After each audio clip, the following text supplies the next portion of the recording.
After a billionaire CEO secretly stalked his black female employee to her home, he discovered something that changed his perspective about life forever. The manila envelope sat on James Wilson's mahogany desk like a ticking bomb. He stared at it, his coffee growing cold beside him. It was 11:38 p.m., and the office building was empty except for him and the night janitor whose cart squeaked softly down the distant hallway. The envelope contained something that made his stomach twist into knots.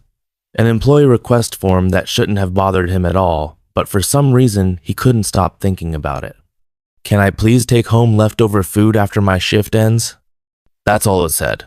Such a simple question from a kitchen worker named Anna Martinez. But something about it pulled at him, made him wonder what was hiding behind those polite, carefully typed words. James ran his fingers through his graying hair and tapped his pen against the desk. He shouldn't care. He was the boss of a giant restaurant chain.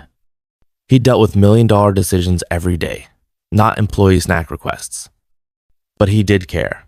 And that's why, instead of driving to his big empty house in the suburbs, James found himself sitting in his black car across the street from his downtown restaurant, watching as Anna finished her late-night shift. Little did he know that what he was about to discover would change not only Anna's life, but his own forever. Anna Martinez's hands hurt from scrubbing pots all day. Her back ached from standing for 12 hours straight. But she kept moving, wiping down the last counter with quick, practiced motions. She needed this job. Her family needed this job. "Hey, Anna, got something for you," said Mark, the night manager, passing her a small paper bag. Anna's face lit up with relief. "Thank you so much," she whispered, carefully tucking the bag into her purse like it was made of gold. Inside were yesterday's unsold dinner rolls and a small container of soup, food that would have been thrown away, food that would now feed hungry mouths. After clocking out, Anna stepped into the cool night air. The bus stop was 3 blocks away, and she walked quickly, hugging her thin jacket around her shoulders. The streets were mostly empty except for a few late-night workers heading home. Behind her, a black car pulled out of the parking lot, its headlights dimmed. James followed at a safe distance, feeling ridiculous, yet determined. What was he doing stalking his own employee like this? He should turn around and go home. This was crazy. But something kept him going. A gnawing feeling that there was more to Anna's story than a simple request for leftover food. The bus ride seemed endless. James trailed behind in his luxury car, watching as the city landscape gradually changed from shiny skyscrapers to rundown buildings with boarded-up windows. When Anna finally stepped off at her stop, they were in a part of town James barely recognized, a forgotten corner of the city he owned multiple restaurants in. With a sick feeling in his stomach, James watched Anna approach not an apartment building or house, but a small, weathered RV parked in a vacant lot. The door opened before she reached it, and 2 small children burst out, jumping up and down with excitement. "Mommy, Mommy!" they shouted, hugging her legs. Anna's tired face transformed instantly, breaking into a huge smile as she knelt down to embrace them. "Hey, my little monsters, did you finish your homework? Were you good for Grandma?" From inside the RV, an elderly woman appeared, moving slowly with the help of a cane. "They were angels," she said with a warm smile, though James could see the worry lines etched deep in her face. James sank lower in his seat, a wave of shame washing over him. He'd had no idea at all.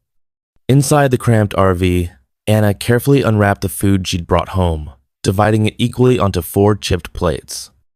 The children, Miguel, age 8, and Sophia, age 6, dug in eagerly, telling her about their day between bites. Their grandmother, Elena, ate slowly, her arthritic hands making each movement painful. Anna smiled and nodded at their stories, pretending to eat but really just moving the food around her plate. Her stomach growled painfully, but she ignored it. There wasn't enough for everyone, and the children and her mother needed it more than she did. "Did you eat at work today, Mommy?" Miguel asked suddenly, his dark eyes serious and too knowing for a child his age. Anna forced her smile to stay in place. "Of course I did, sweetie. The chefs made pasta today, and I had some during my break." Miguel studied her face for a moment before nodding slowly. He didn't believe her, but he played along with the lie. At 8 years old, he already understood sacrifice. After dinner, Anna helped her mother to the single bedroom where she slept with the children. Then she pulled out a thin mattress from behind the couch and laid it on the floor of the tiny kitchen area. This was her bed, had been for the past year since they'd lost their apartment after her husband died, leaving them with nothing but medical bills and grief. James watched the lights go out in the RV, but he couldn't bring himself to leave. His mind was racing. Anna was one of his hardest working employees. She never called in sick, never complained, always stayed late when asked. And this was how she lived? This was what his company's wages provided? He thought about his own dinner earlier that evening, a $200 meal at the city's finest restaurant where he'd left half the food untouched. He thought about the tons of food his restaurants threw away every day. He thought about his massive house with 5 empty bedrooms and his vacation home he visited twice a year. Something broke inside James that night, something that had been slowly cracking for years without him noticing. The next morning, a knock on the RV door startled Anna. She was already dressed for work, preparing to leave for her early shift. When she opened the door, she found a tall man in a business suit standing there, her boss, the owner of the restaurant chain she worked for. The man she had only seen in company photos and videos. "Mr. Wilson," she gasped, immediately straightening her posture. "Is something wrong? Am I late?" James stood awkwardly, dark circles under his eyes, suggesting he hadn't slept. "No, nothing's wrong, Anna. May I come in? I'd like to talk to you." Confused and more than a little scared, Anna stepped aside, acutely aware of the shabby interior, the mattress hastily rolled up in the corner, the children's homework spread across the tiny table. "I received your request," James said, his voice gentler than she expected, "about taking home leftover food." Anna's cheeks burned with shame. "I'm sorry if that was inappropriate, sir. I just thought, since it was going to be thrown away anyway." "No," James interrupted. "That's not why I'm here." He paused, taking a deep breath. "Anna, I followed you home last night." Her eyes widened with shock and confusion. "I know that sounds terrible," he continued quickly, "but something about your request made me curious. Made me wonder why you needed to ask for food we were throwing away. And what I saw." He looked around the tiny space, at the children peering curiously from behind their grandmother.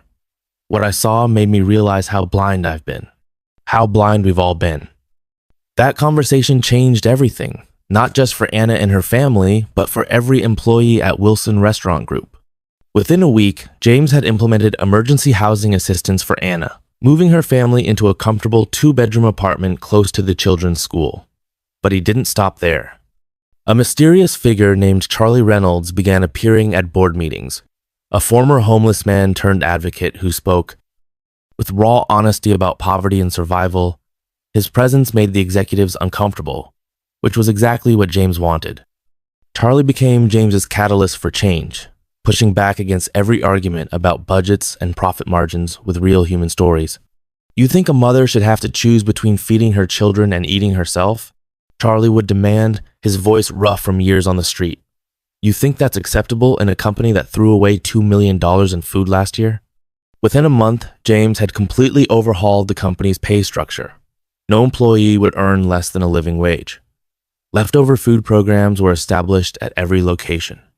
An emergency fund was created for employees facing crisis. Anna was promoted to staff supervisor. Her knowledge of kitchen operations and her natural leadership abilities finally recognized and rewarded. For the first time in years, she could put food on the table and eat alongside her children without pretending.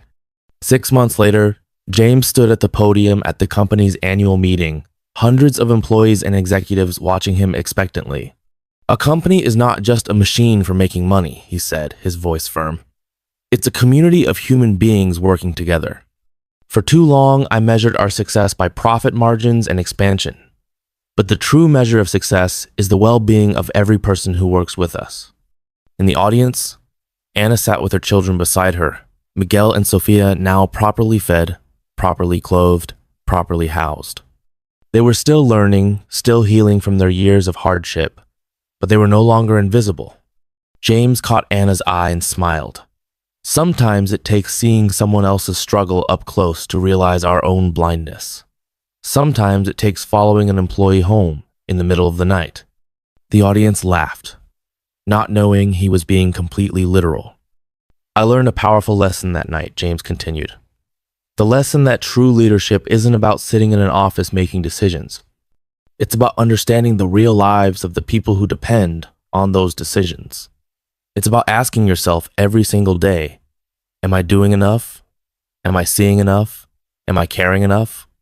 As applause filled the room, Charlie Reynolds stood in the back, arms crossed, a slight smile on his weathered face. His work here was nearly done. Soon he would move on to another company, another CEO who needed their eyes opened.